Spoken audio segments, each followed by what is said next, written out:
Welcome to SCI Asia's podcast on environment and policy in Asia. In this podcast series, we invite experts to discuss the many critical and complex environmental challenges in Asia and how to find solutions through policy and partnerships.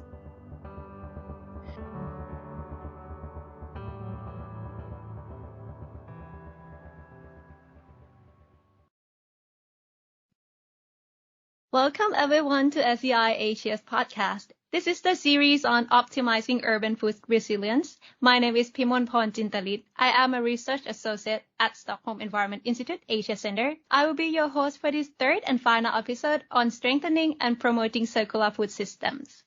In today's episode, you will hear about how out-of-the-classroom education could empower children to create sustainable food system for future generations. To discuss this topic, I am very thrilled to introduce our guest speaker today, Mr. Alex Rendell. Alex is a successful Thai actor and environmentalist, environmental influencer, and UNEP ambassador, and a fantastic social entrepreneur, where he is the founder and managing director of Environmental Education Center, or EEC Thailand. Alex also believes that love for the environment begins at a very young age. Welcome, Alex. How are you? Hello, well, thank you. I'm good, very good. Yes, so thank you so much for joining us today. So maybe we could start off. Could you share a little bit about you and how you use your voice as a public figure to amplify the messages on sustainability and environmental issues? Well, I co-founded an organization, as you said earlier, EEC Thailand in 2015. But before that, I've been working in the entertainment industry as an actor since I was, I started acting since I was 7, but actually I started working in the industry doing commercials since I was 4. So once I started doing the environmental side of things, I then soon to try and bring my experiences and my status as an actor and use it to raise awareness or carry out environmental activities. And that's what I do at EEC, but not only at EEC, I also work with other organizations. So by myself being an actor, having an Instagram account, having social media accounts that have a certain amount of followers, you can use these tools in a way that can help others. That was the initial thought. So I try to keep things as relatable, as approachable as possible. I try to avoid messages that are very difficult to digest and very difficult for people to understand. So I'm always trying to use myself in a way that can send out messages that I feel is important that people should know about, and obviously things that I'm also quite into in my own work. So yeah, I just pretty much have a passion for the environment, and as being an actor, I try to combine those two worlds and make use of it as much as I can. That's excellent. I think you mentioned a little bit about the young generation and how to empower youth out of the classroom education. So I'm very curious about this approach that you are doing. Can you tell us a little bit more on this? As I mentioned earlier, I was an actor since I was very young. As an actor in Thailand, you're always going to these places. So I wouldn't have been able to see the world in that sort of way if it wasn't because I was an actor. So I really believe in outdoor learning, because I think that all those experiences that I personally have been through has really helped me today. I did a research I did my master's on youth engagement and youth empowerment as well. So learning with that, I really got to understand how important it is to empower the younger generation if you want to shape them in becoming leaders of any form of sustainability in the future. And the process that it takes to achieve that is quite detailed. So those are the things that I implement into EEC and make sure it happens. So I'm a big advocate of outdoor learning. I love sports. I love kids to be outdoors, and especially with the generation that we have today, social media. I mean, I've been told they're learning coding now in school, and back in my days, learning how to type was already very difficult, and now they're learning coding. So every now and again, I think humans have to come back to nature, because nature is what sustains our lives. So if we were to tackle the younger generation, it'll be a way of solving the problem before it's preventing the problem. Because right now we're in a situation where we're trying to raise awareness and tell people to try change.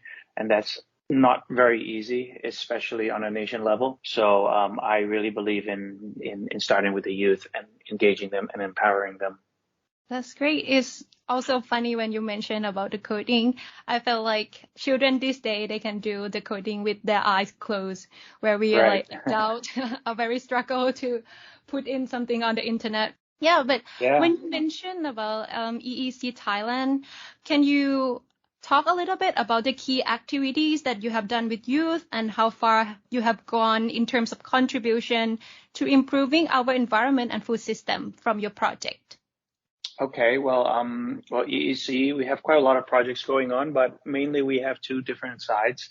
The first side is our camps, which we have marine camps and wildlife camps. So marine are snorkeling, fish identification, coral identification, that kind of area. We do scuba diving. We use scuba diving as an educational tool. Like we're not a tourism organization, but we're an education organization. And then we have the other side, which is doing other projects, other collaboration projects with government organization, non-government organization, private. So we're quite flexible, but our main idea is to educate, whether it's using media, whether it's through events or on-ground camps, 3 days, 2 nights, 4 days. And we do projects from small projects to yearly projects. So we have quite a lot, but specifically for food, I've been fortunate enough to do, as an actor, people tend to invite me to join their projects, and a lot of it has been on food. But one project that comes to mind right away is learning about how farming is a big, especially in Thailand, farming is very, very big, but how can we farm in a way that it's sustainable, and how food is contributing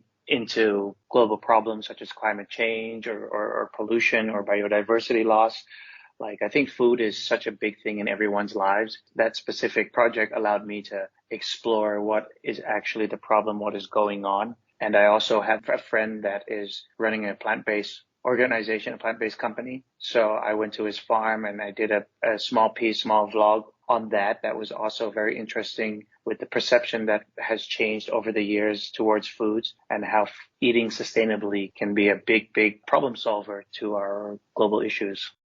I think from what you just said, you have very clear visions on both sustainable consumption, agriculture, and with that, combining with the experience that you have been working with youth, which actually youth also consider as a consumer too, and they will provide like large impact in the future consumption and food security. I'm just wondering, what do you think that through your project of EEC that you have been working with youth, do you think what is the impact that you can contribute and influence youth to be more sustainable in terms of food consumption?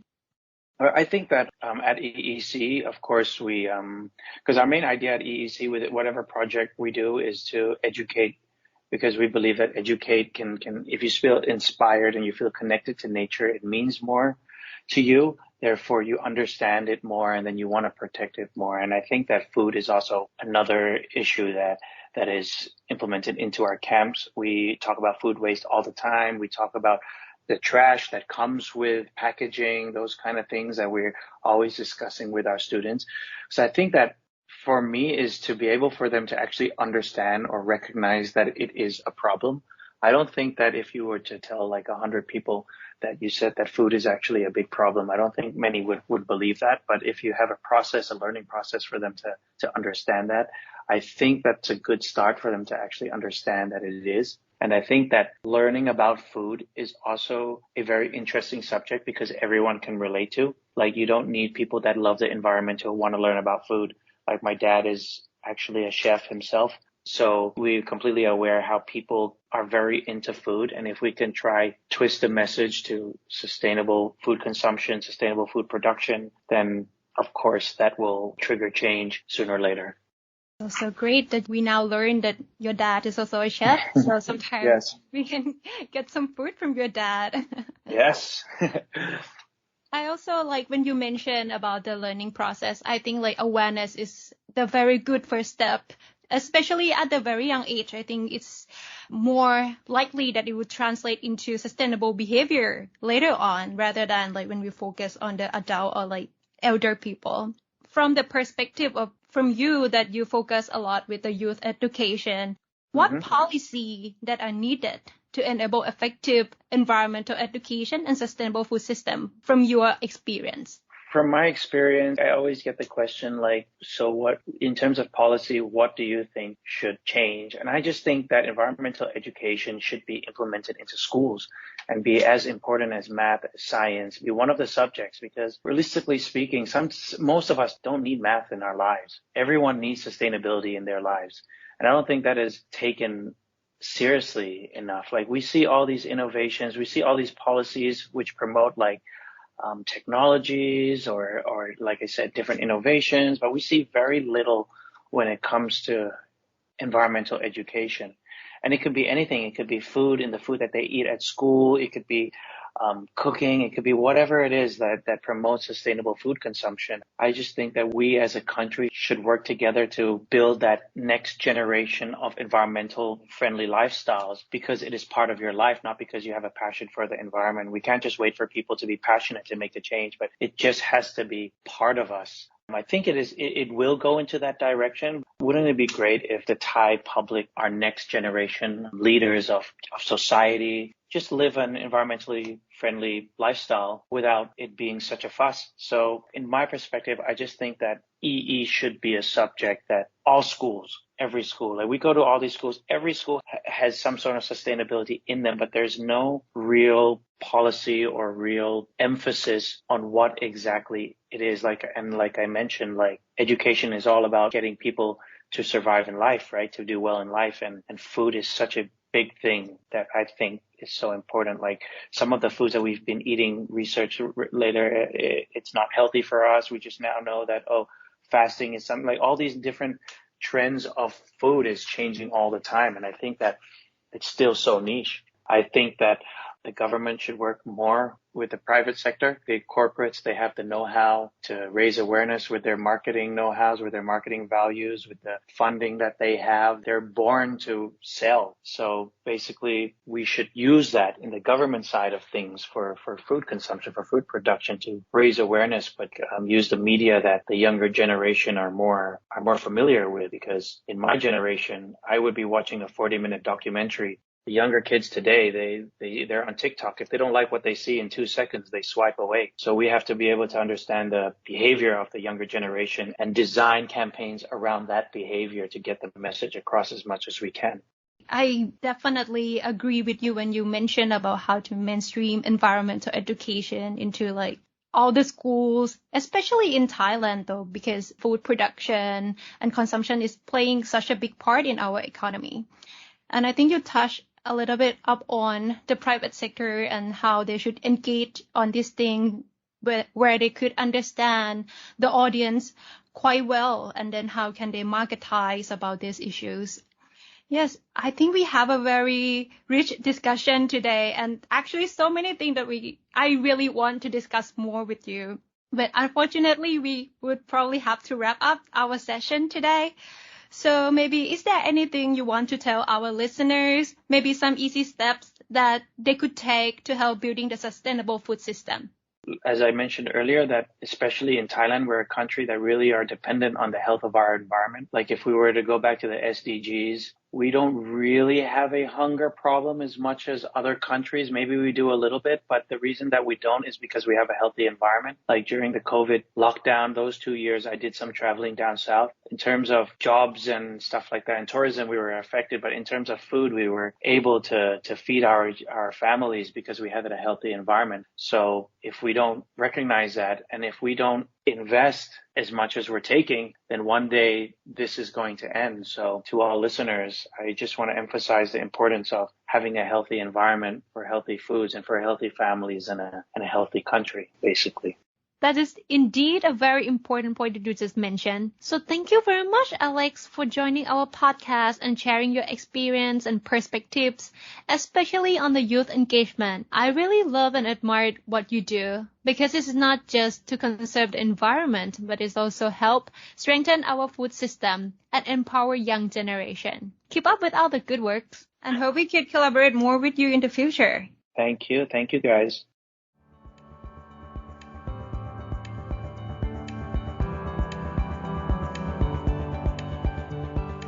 Thank you for listening to SEI Asia's podcast on environment and policy in Asia.